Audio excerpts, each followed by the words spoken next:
American ambassador to Israel has unfortunately been encouraging possible war with Iran. Now, Iran, of course, is an adversary to Israel. And now dozens of NGOs, non-governmental organizations, are calling on President Joe Biden to not only condemn the statements, but clarify what United States foreign policy is in response to Iran.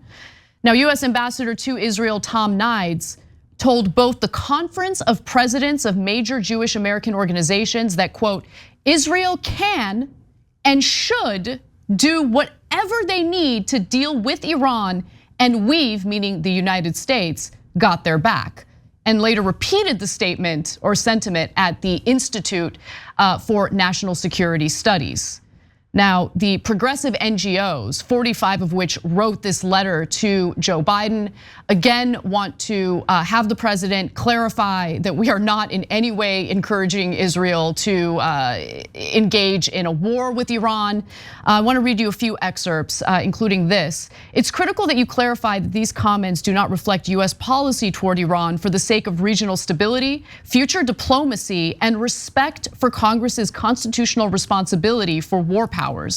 We are concerned the Israeli government will perceive these remarks as tacit approval for military action, even when such action most likely will damage US national security interests, further embroil our military in regional conflict, and prevent future diplomacy. And there are some red flags, other red flags in regard to the influence of the Israeli government on US officials as it pertains to a possible war with Iran. I'll give you those red flags in just a moment. Before I do, Cenk, it seems like you have a little bit of insight in this story. Yeah, so this guy is actually one of the original corporate Democrats that took over the Democratic Party and directed it away from the party of FDR to the corporate party that it is today. So he worked with Tony Coelho to do that. And in my book, Justice is Coming, I make a note to say, hey, is that funny that Biden put him back into power by making him ambassador to Israel? But I thought it was a relatively benign appointment. It's not like he's in charge of economic policy, etc. Nope. The minute you have a conservative corporate Democrat, they're gonna do damage. And that, by the way, also applies to Biden. So why are you putting this hawk in charge of our ambassadorship to a critical country? I mean, if there's one ambassador in the world that could start a war, I mean, certainly he's among the top 5. Our ambassador to Iran might be able to start a war, etc. Do we still have an ambassador? That's a good to question. Iran? I'm not sure about that either. Yeah, I want to look into that. Yeah. But so this guy totally, look, and you have to ask the question too. This is very important, especially for the reporters. Is he going rogue and just trying to start a war because he's a right winger? Or does he have Biden's backing? Is Biden saying, "Oh, go agitate to start a war"? Because Biden's conservative. That's a fantastic question, because think about the kind of confidence one would have, the kind of cojones someone would need to have in order to speak on behalf of the entirety of the United States government and declare to the Israeli government that they can invade Iran, they can engage in a war with Iran, and this is the part that matters, that the United States has their back. Yeah, that right? Not only is it, hey, if you are attacked, we'll defend you. That's normal for an ally, right? Yeah. But no, you can start a war and we'll pick up the pieces. That's exactly right. We'll pay the price, by the way, not just in money, but we'll send over American boys and girls to die there on your behalf. So that is a hell of a thing to say. If Biden did not authorize it, he should be fired today. Because you got to get him out of there to send a message. I did not authorize that pro-war statement, right? But Biden does do this all the time. So remember, his shtick is, oh, I bring all the Democrats together and I listen to progressives so much. I mean, I have a history as a very conservative Democrat, but I reach out to my friend Bernie Sanders, etc. But it's a lie, and so I'm 15. It depends. I think that it's unfair to say that it's a lie when it comes to all matters. On certain policies, especially a few domestic issues, I do see the influence of Bernie Sanders. When it comes to foreign policy, certainly not. He is not listening to Bernie Sanders. In fact, he nixed a resolution that Sanders was trying to pass in regard to pulling US support away from Saudi Arabia in Yemen. Yeah, I don't want to get into a debate about domestic policy and how maybe has he given has he been 5% progressive or 15% progressive at a max, right? Wow, big freaking deal. But okay, I think his policies are massively conservative. But look here, the example I was gonna give you is the one I always use, $15 minimum wage. He sends the 2 Delaware senators to vote against it. As a sign, I was never actually in favor of $15 minimum wage. Don't make any mistakes here. I'm still a conservative corporate douche. Okay, and of course, every political reporter in the country is like, I don't know what it means that the Delaware senators voted for it. I don't know, right? So he might be doing the same trick here. And this is, look, as important as $15 minimum wages, starting another war in the Middle East with a country 4 times the size of Iraq is an even bigger issue. It would be a disaster. And remember, Biden's always been pro-war. He voted for the Iraq war.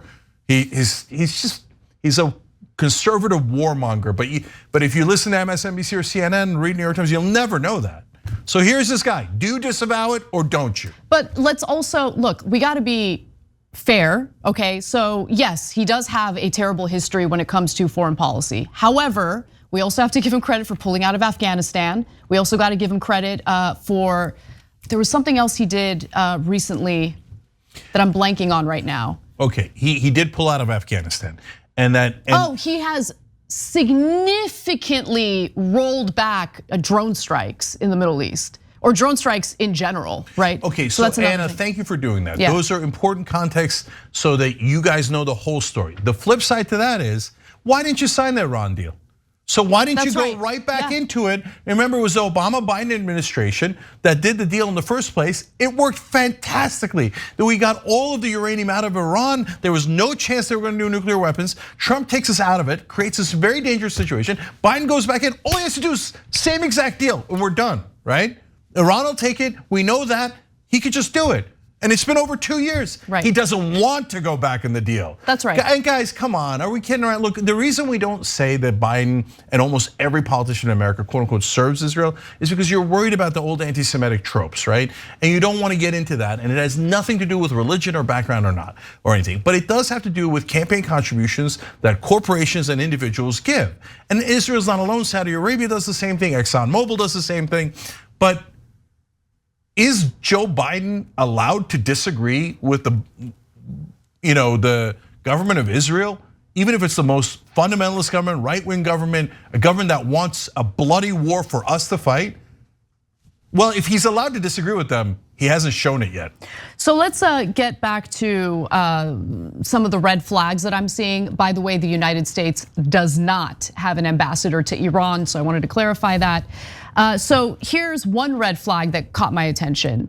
So according to Haaretz, the letter comes days, meaning the letter from the NGOs, comes days after Israel's Minister for Strategic Affairs and an Israeli national security advisor led a delegation in Washington to strengthen coordination on Iran, with the White House noting it reviewed with significant concern advances in Iran's nuclear program, which, by the way, would not be an issue had the Trump administration avoided tearing up and throwing away that Iran nuclear deal, and had the Biden administration re-entered that nuclear deal. So you can't whine and cry about the development of nuclear weapons in Iran when the United States government aided and abetted that effort.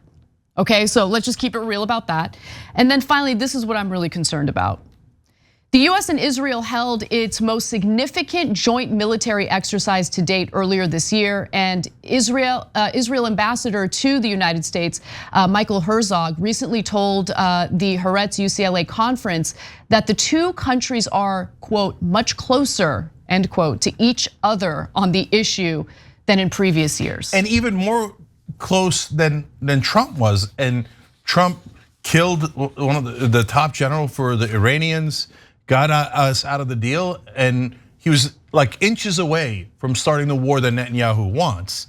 And apparently Biden is closer to Netanyahu than Trump was. Yeah, according to their own ambassador. Yeah, exactly. Okay, and I want to say one last thing, guys. Don't forget Saudi Arabia. Saudi Arabia also wants us to attack Iran. And they don't want to do it. They would lose to Iran, and they don't want to use any Saudi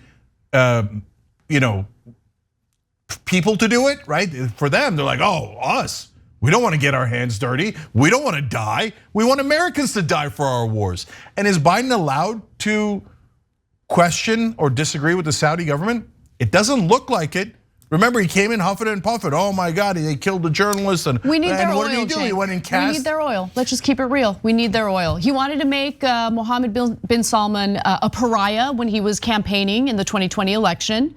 But once we needed them to produce more oil, once we needed the OPEC cartel to play with us, but that's it. And the last thing is Biden is weak because the Saudis didn't even do what he wanted. When inflation was at its worst and the midterms are coming up, the Saudis spat in his face. And now what's he doing? Kissing their ass and saying, oh, I might start a war for you guys with Iran. That would be the worst thing imaginable. So if I'm wrong about any of it, the great news is Joe Biden's president of the United States. It's not like he can't change the policy. It's not like he can't change his ambassador. It's not like he can't clarify it. But my guess is he won't because he serves his donors 100%, even if they're foreign countries. Thanks for watching The Young Turks, really appreciate it. Another way to show support is through YouTube memberships. You'll get to interact with us more. There's live chat emojis, badges.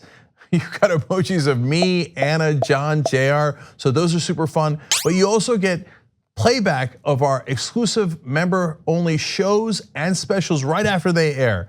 So all of that, all you gotta do is click that join button right underneath the video. Thank you.